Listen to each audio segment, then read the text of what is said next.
तो मार्वल के दर्जनों टीवी शोज और मूवीज के दरमियान अब हमारे पास एक और जो है नया टीवी शो आने वाला है, जो कि अब हमारी अपकमिंग टीवी सीरीज होने वाली है लोकी के बाद, जिसका नाम बताया जा रहा है व्हाट इफ। अब व्हाट इफ की अगर बात करें तो जो कॉमिक बुक फैंस हैं, जो कि कॉमिक बुक रीडर्स हैं, वो इसको बहुत ही ज़्यादा अच्छे तरीके से जानते हैं और वो जानते हैं कि इसके अंदर की जो पॉसिबिलिटीज़ हैं वो एंडलेस हैं। मतलब अब तक हम Wanda vision, falcon in the winter soldier, Loki series, अब तक जो कुछ भी देखते हुए आए हैं वो उसके सामने कुछ भी नहीं है। और सबसे बड़ी खास बात इसकी ये है कि ये सबसे पहली जो है एनिमेटेड चीज़ होने वाली है मार्वल सिनेमैटिक यूनिवर्स के अंदर, चाहे वो मूवीज़ के हवाले से हो या शोज़ की तरफ से ही क्यों ना हो। और क्योंकि ये पूरा का पूरा शो एनिमेटेड है तो इसका जो है बजट इतना ज़्यादा बड़ा नहीं है, लेकिन इसके अंदर हमें दिखाया बहुत कुछ जा सकता है। सो guys, this is Speed tiger और आज की इस वीडियो के अंदर मैं आपके साथ डिस्कस करने वाला हूँ कि आखिरकार ये व्हाट इफ है क्या चीज, इसको मैं आपके साथ एक्सप्लेन करूंगा और जो उसका रिसेंटली ट्रेलर आया उसके ऊपर भी हम कुछ बातचीत करेंगे। तो चलिए बिना किसी और बात के इस वीडियो को स्टार्ट करते हैं।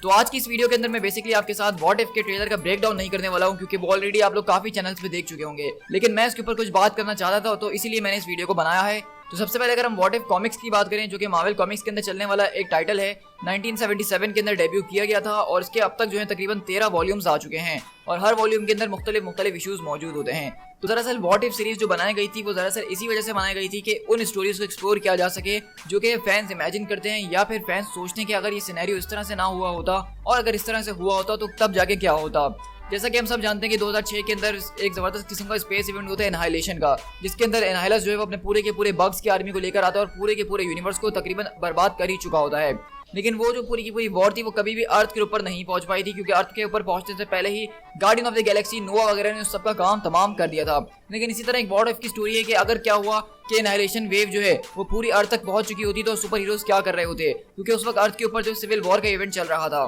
तो ये बेसिकली वो सिनेरियोज होते हैं जो कि हमारी रियल स्टोरी से अलग होते हैं। मतलब एक छोटे से अलग कदम उठाने की वजह से एक पूरी की पूरी स्टोरी और उसका आउटकम चेंज हो सकता है। और इन व्हाट इफ स्टोरीज की सबसे ज्यादा खास बात यह है कि इनको जो है हमें कोई और नहीं बल्कि ओवाटू द वॉचर सुना रहा होता है। और इस शो के अंदर भी जो हमारा नरेटर होने वाला है, जो कि हमें सारी स्टोरी सुनाएगा, जो बताएगा, जो मेन कैरेक्टर होने वाला है इस पूरी की पूरी व्हाट इफ का, वो ओवाटू द वॉचर ही है। तो इसलिए हम थोड़ी सी ओवाटू द वॉचर के ऊपर बात कर देते हैं। तो वॉचर जो है वो दरअसल एक रेस का नाम है जिसके अंदर इसी तरह के दिखने वाले और भी मेंबर्स होते हैं, जिनके सर बहुत बड़े बड़े होते हैं, गंजे होते हैं और वो हर चीज के ऊपर नजर रखते हैं। तो बेसिकली वॉचर जो है कभी एक रेस हुआ करती थी जो कि बहुत ज्यादा टेक्नोलॉजिकल एडवांस थी। क्योंकि वॉचर जो है टेक्नोलॉजिकल बहुत ज्यादा एडवांस थे तो उन्होंने अपनी टेक्नोलॉजी और नॉलेज को दूसरी रेसेस के साथ बांटना शुरू कर दिया। उन लोगों ने इनकी टेक्नोलॉजी का इस्तेमाल करके खतरनाक किस्म के वेपन्स बनाए और उसके जरिए आपस में जंग करना शुरू कर दी, जिससे उनकी पूरी की पूरी सिविलाइजेशन ही खत्म हो गई। तो तब जाके वॉचर्स ने इस बात का फैसला करा कि वो अब कभी भी किसी भी यूनिवर्स के या किसी भी बीइंग के मामले में कोई इंटरफियर नहीं करेंगे, ना ही उनको कोई गाइडेंस देंगे। वो सबसे उन लोगों ने कसम खा ली थी कि उन लोग का सिर्फ एक ही काम है इस यूनिवर्स के अंदर,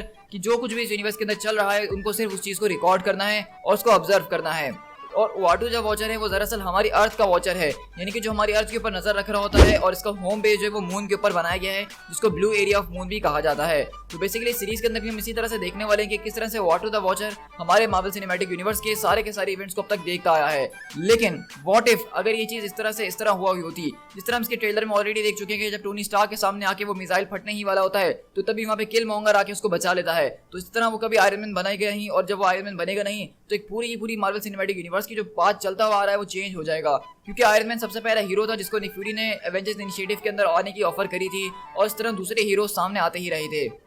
इसी तरह हमने देखा कि किस तरह से वहाँ पे कैप्टन अमेरिका स्टीव रॉजर्स की जगह जो है वहाँ पे पैगी कार्टर को जो है सुपर सोल्जर सीरम लगा के उनको जो है कैप्टन कार्टर बना दिया गया है और वो कैप्टन ब्रिटेन की तरह अपनी एक शील्ड वेल्ड की हुई हैं। मतलब यहाँ पे बहुत ज़्यादा अलग सिनेरियोज हमें नजर आ रहे हैं। ये ट्रेलर काफी ज़्यादा इंटरेस्टिंग था, जिसके अंदर हमने डॉक्टर स्ट्रेंज को देखा कि वो बहुत ही ज़्यादा अलग लग रहे हैं और ऐसा लग रहा है कि वो किसी डार्क फोर्सेस को अपना चुके हैं। साथ ही साथ हमने देखा कि यहाँ पे कैप्टन ब्रिटेन के पास अलग तरह की एक स्वॉर्ड भी मौजूद है, वो डॉक्टर स्ट्रेंज के साथ मिलकर खतरनाक किस्म के मॉन्स्टर से लड़ रही है। और अगर मॉन्स्टर के ऊपर गौर किया जाए तो वो कोई और नहीं बल्कि शोमो गोराथ लग रहा है, जो कि कॉमिक्स के अंदर होने वाला एक बहुत ही खतरनाक किस्म की पावरफुल एंटिटी है जो कि पूरी की पूरी यूनिवर्सेस को निकल जाता है। तो अगर हम कॉमिक बुक से हटके अपनी सीरीज के ऊपर आए जिसके बारे में हमें कुछ इन्फॉर्मेशन पता चली, वो ये है कि इसके दरअसल जो है पहला सीजन उसके अंदर जो है तकरीबन 10 एपिसोड्स होने वाले हैं, जो कि वीकली आते रहेंगे 11 अगस्त से ही। और हमारे पास जो तकरीबन 2 से 3 महीने का कंटेंट आने वाला है बहुत ही ज़्यादा ज़बरदस्त तरीके से। इसकी मज़ेदार बात यह है कि इसको पहले से बता दिया गया है कि व्हाट इफ का जो सीजन 2 है उसको ऑलरेडी अभी से प्रोडक्शन में डाल दिया गया है और सीजन 2 के भी अगले 10 एपिसोड्स ही होंगे। अब इसकी पूरे की पूरी ट्रेलर को देख के तो ऐसा लग रहा है, क्योंकि पहले मैं समझ रहा था कि हर एक एपिसोड के अंदर एक कहानी दिखाई जाएगी जो कि वहाँ पे खत्म हो जाएगी, लेकिन अब ऐसा लग रहा है कि व्हाट इफ की जो स्टोरी शुरू होगी वो अलग अलग एपिसोड्स में अलग अलग कहानियां तो दिखाई जाएंगी, लेकिन जैसे ही वो एपिसोड्स एंड की तरफ आएंगे, जैसे कि एपिसोड 7, 8, 9, तो उसके अंदर वो सारी की सारी जो स्टोरीज हमें अलग अलग दिखाई गई थी वो सब एक साथ आना शुरू हो जाएंगी, क्योंकि वॉचर बेसिकली यहाँ पे सारे के सारे अलग अलग यूनिवर्सिटीज से हीरोज को कलेक्ट करके एक खतरनाक किस्म के थ्रेट के सामने उनको ले जाएगा लड़वाने के लिए, क्योंकि व्हाट द वॉचर जो है दरअसल वो ऐसा है जो कि अर्थ को हमेशा बचाने के अंदर लगा रहता है और वो कभी कभार अपनी कसम तोड़ देता है और लोगों के मामलों में इंटरफेयर भी करना शुरू कर देता है। तो मुझे लगता है कि ऐसा ही कुछ हम इस व्हाट इफ सीरीज के अंदर भी देखने वाले हैं कि व्हाट अलग अलग यूनिवर्सिटीज से अलग अलग सिनेरियोज के जो हीरोज बने हुए हैं उन सबको एक जगह जमा करके किसी एक बड़ी फोर्स से लड़वाने वाला है, और मोस्ट प्रोबेबली वो कुछ और नहीं बल्कि शोमो गुरात या इसी तरह का कोई खतरनाक किस्म का बीइंग होने वाला है। अगर व्हाट इफ की बात करें तो उसका ट्रेलर लोकी सीरीज के फिनाले से कुछ टाइम पहले ही अभी रिलीज किया गया है और ये बहुत अच्छा मेक सेंस भी बना रहा है, क्योंकि हम लोकी सीरीज की जिस तरह से अब एंडिंग देख चुके हैं ऑलरेडी, तो हमें पता चल गया है कि लोकी सीरीज के अंदर ही जो है दरअसल मल्टीवर्स बनाई गई है, और इससे पहले मार्वल सिनेमैटिक यूनिवर्स के अंदर कोई और यूनिवर्स मौजूद नहीं थी, वो सिर्फ एक सिंगुलर यूनिवर्स थी। और अब जाके लोकी सीरीज के बाद हमने देखा कि जैसे